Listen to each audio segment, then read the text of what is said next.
দল থেকে আমাদের কোনো খাবার দেয়নি। আমরা বাসা থেকে রান্না করে আমাদের বিবিরা দিয়েছে, আমরা সেটা রাস্তায় বসে খাচ্ছি। এবং আমাদের এমনকি আমরা যে গাড়িতে আসছি, গাড়ি ভাড়া আমাদের দল থেকে বহন করিনি, আমরা নিজের পকেট থেকে টাকা খরচ করে আমরা এখানে আসছি।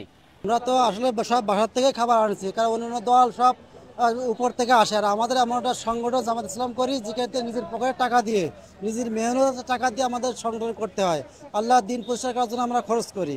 আমরা কোনো উপর থেকে অবৈধ ইনকামে দিয়ে আমরা দল চলে না, আমরা খরচও করি না। আমরা নিজের বাসার থেকে নিজের বিবি খাবার তৈরি করে দেয়, সেই খাবার নিয়ে এসে আমাদের পকেটে খাবার নিয়ে আমরা খাচ্ছি। আমি বাংলাদেশ জামাত ইসলামের একজন কর্মী। আমরা সেই সুদূর গ্রাম থেকে এই ঢাকাতে এসেছি একমাত্র আল্লাহ দিনকে বাস্তবায়নের জন্য, দিনকে প্রতিষ্ঠার জন্যই নিজেদের অর্থ সম্পদ, জান মাল এগুলো হাতে নিয়ে আমরা আজকে এই সমাবেশে এসেছি।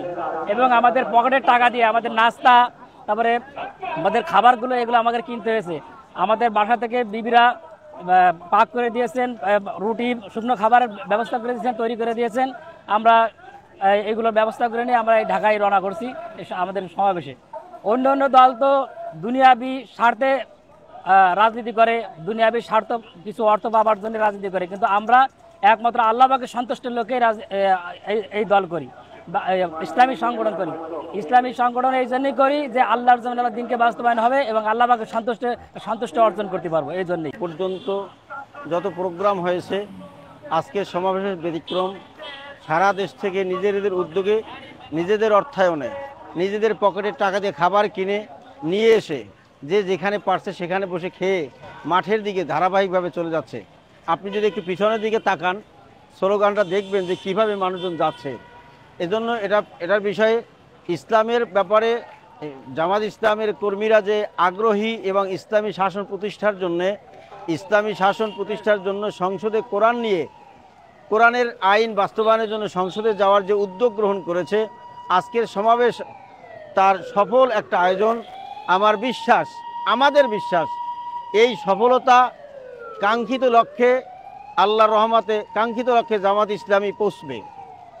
আর দ্বিতীয়ত, অন্যান্য সংগঠনরা খাবারের জন্যে, চেয়ারের জন্যে, নেতৃত্বের জন্য, সামনে হাঁটার জন্যে যে মারামারি হয়, খুনাখুনি হয়, এখানে তার কোনো ব্যতিক্রম নয়। ছোট্ট একটা বাচ্চাও যদি আমির হয়, নেতা নির্বাচন করা হয়, আর পিছনে যদি কোনো প্রিন্সিপাল সুপারও থাকেন, তারা ওই আমিরের নির্দেশ মতোই যেখানে বসাবে সেখানেই বসবে। আজকে সারা বাংলাদেশ থেকে জামাত ইসলামের এই মহাসমাবেশে জামাত ইসলামের নেতাকর্মী ও সাধারণ জনগণ অংশগ্রহণ করেছেন।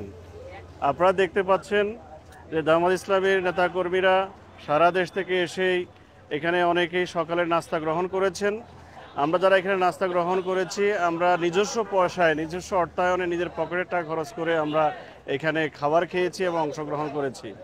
জামাত ইসলামী অন্যান্য রাজনৈতিক দলের মতো নয়। এটি একটি আদর্শিক সংগঠন, এটি একটি দ্বীনি সংগঠন, এটি একটি দেশ গড়ার কারিগর, এটি একটি স্বতন্ত্র শিক্ষা প্রতিষ্ঠান। এই স্বতন্ত্র অনন্য সংগঠন যদি বাংলাদেশকে পরিচালনার সুযোগ পায়, আমরা মনে করি অতি অল্প সময়ের মধ্যে বাংলাদেশে আইনের শাসন প্রতিষ্ঠা হবে, ন্যায় ইনসাফ প্রতিষ্ঠা হবে, সুশিক্ষা প্রতিষ্ঠা হবে, বাংলাদেশ দরিদ্রমুক্ত হবে, দুর্নীতিমুক্ত হবে, দেশের আপামর জনতা শান্তিতে থাকতে পারবে এবং আমরা মনে করি বাংলাদেশ পৃথিবীর মানচিত্রে এক অনন্য রাষ্ট্র হিসেবে এবং পৃথিবীর বুকে রোল মডেল হিসেবে প্রতিষ্ঠা লাভ করতে সক্ষম হবে ইনশাআল্লাহ।